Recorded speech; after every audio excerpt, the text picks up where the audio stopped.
It started as a normal grocery run, but in seconds it turned into a nightmare. A woman in Katy, Texas was unloading her bags when something leapt onto her leg. At first she thought it was just her imagination, until she felt claws digging into her skin. She looked down, and what she saw was not a dog, not a cat, but her neighbour's pet squirrel. Yes, you heard that right.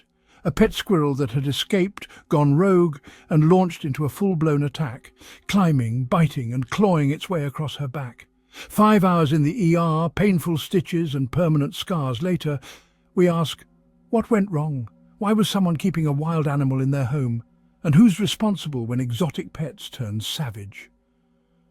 Welcome back to Savage Tales Animal Encounters, the channel where reality bites, literally. We bring you the most shocking, bizarre and jaw-dropping true stories of humans crossing paths with the untamed animal kingdom. From backyard beasts to unexpected predators, our stories are wild, raw and absolutely real. Today's savage tale takes us deep into suburban Texas, where the line between pet and predator was crossed by just a few claws. Buckle up, because this story has more twists than a squirrel's tail. If you're into real-life animal encounters that leave you gasping, cringing, or even rethinking your next walk in the park, make sure you smash that like button to help this story reach more curious minds. Drop a comment below. Do you think wild animals like squirrels should ever be kept as pets? Share this video with someone who thinks squirrels are harmless. And don't forget to subscribe to the channel for more savage tales just like this, because we've got wildlife stories that make the headlines look tame. Ring that notification bell so you never miss an episode, because in the wild world of animal encounters, danger doesn't knock, it pounces. This is Savage Tales, Animal Encounters, where nature doesn't play nice, and neither do our stories. It was a calm, sunlit afternoon in the quiet suburb of Katy, Texas. The kind of day where everything feels just a little too still, like nature itself is holding its breath. The street of Seneca Springs Court basked in early evening warmth. The golden hour was settling in, casting long dappled shadows across neatly trimmed lawns and driveways, still warm from the day's sun. Birds chirped lazily in the oak trees. The distant hum of a lawnmower faded into the background, and somewhere nearby, a sprinkler hissed to life with a rhythmic tick-tick-tick. Elizabeth Orzechowska had just pulled her SUV into the driveway of her modest brick home. She sighed as she shifted the car into park, her back stiff, her mind still replaying the errands she had just run. The crowded grocery store, the last-minute pharmacy stop, the mental checklist of things to prep for dinner. She stepped out of the car, keys in one hand, phone in the other, the faint creak of the vehicle door punctuating the silence. The air smelled faintly of cut grass and sun-baked pavement. She walked to the back of the car, popped the trunk, and began the familiar ritual of unloading her groceries, plastic bags rustling, boxes shifting, the occasional clink of glass jars. Elizabeth was a woman used to multitasking. She balanced her handbag on one arm, cradled a gallon of milk against her hip, and hooked a few bags around her fingers. She began the short walk toward the front door, the key already tucked between her knuckles when she paused. She felt something. Not quite a sound, not quite a movement, but a presence, subtle, unnerving, and strangely out of place. She glanced over her shoulder. Nothing. Just her neighbour's neatly trimmed hedges, the rows of houses standing shoulder to shoulder, and her car's open trunk catching the golden light. Shrugging it off, she returned to the driveway to gather the rest of her bags, humming quietly to herself, trying to shake the odd tension now creeping up her spine. As she bent down to grab the last of the groceries, a carton of eggs, a bag of onions, and a small tray of chicken, she heard it, a faint rustling. It came from the bushes near the side of her house. Subtle but unmistakable. Not the wind, not a bird, something watching. Elizabeth straightened slowly, narrowing her eyes toward the hedge. Her heart beat just a little faster now. A squirrel, perhaps? That would make sense. This was Texas, after all, and squirrels were as common as stray cats. But this rustling seemed deliberate, intentional. A flash of grey darted between the leaves, then silence. She tilted her head. Weird, she muttered under her breath, brushing it off again, and then she felt it.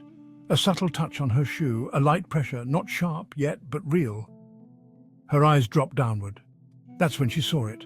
A small grey blur clinging to the fabric of her pant leg. Jet black eyes, twitching nose, tiny claws gripping tightly. At first her brain didn't register what she was looking at. Her mind struggled to align this moment with logic. A squirrel? On her? She froze. And then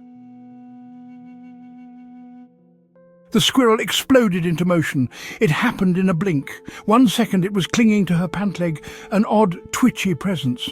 The next it was climbing, fur and claws and raw muscles surging upward like a living bolt of electricity.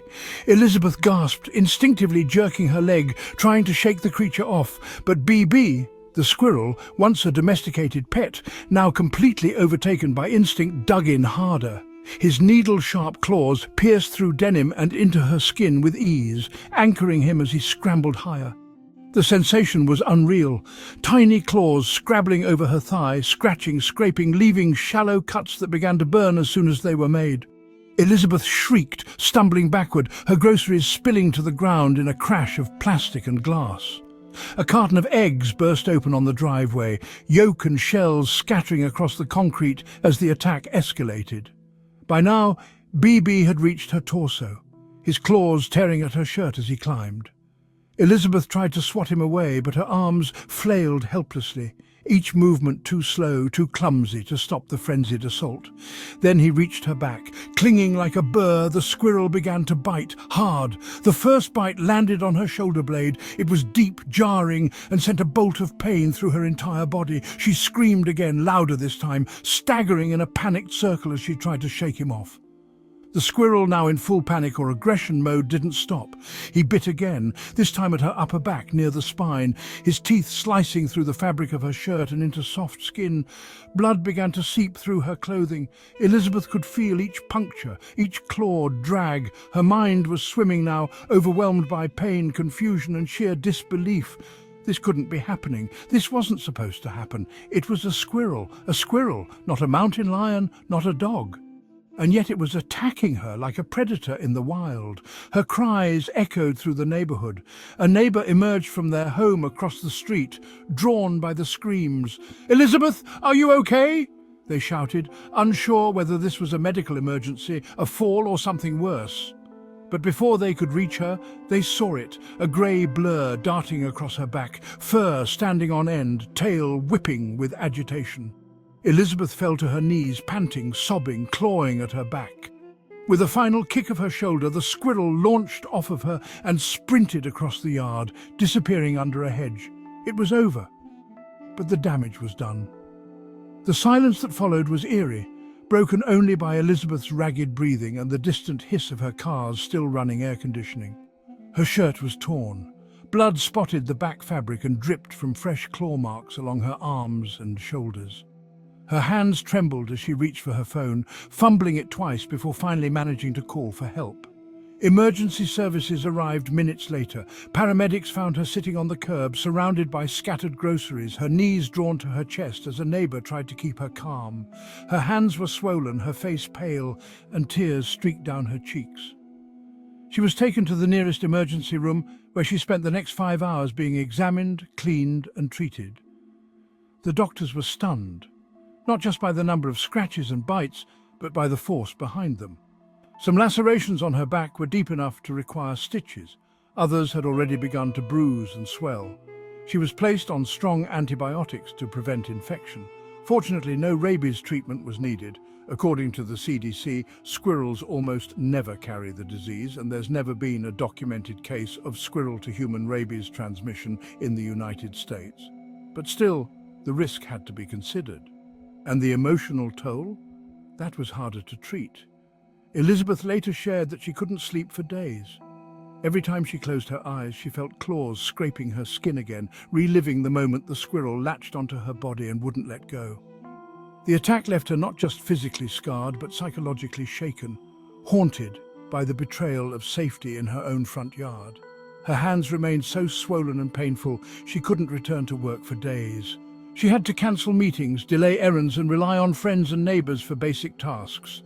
And all because of one thing: a squirrel that was never supposed to be a pet. And that wraps up this wild and unsettling tale straight out of suburban Texas, where a seemingly harmless pet turned into an unexpected predator. Whether you're on Team Wild Animals Should Stay Wild or believe BB was just a misunderstood pet, one thing's for sure, even the smallest creatures can leave the deepest scars, both physically and emotionally. If you were gripped by this story, do us a huge favor. Hit that like button to show your support for real, raw storytelling. Drop a comment below and let us know, should it be illegal to keep squirrels or any wild animals as pets? Do you think the owner should face more serious consequences? Share this video with your friends, family, or that one person who thinks wild animals make cute house pets. It might change their mind. And most importantly, subscribe to Savage Tales, Animal Encounters for more unbelievable but true stories of when nature turns unpredictable. We've got jaw-dropping encounters, chilling close calls, and eye-opening lessons from across the globe. Ring that notification bell so you never miss a moment of madness from the animal kingdom, because we promise you've never seen wildlife quite like this. Thank you so much for watching, supporting, and being part of a community that respects nature, shares knowledge, and craves the wild side of life. This is Savage Tales, Animal Encounters, where nature doesn't play nice, and neither do our stories.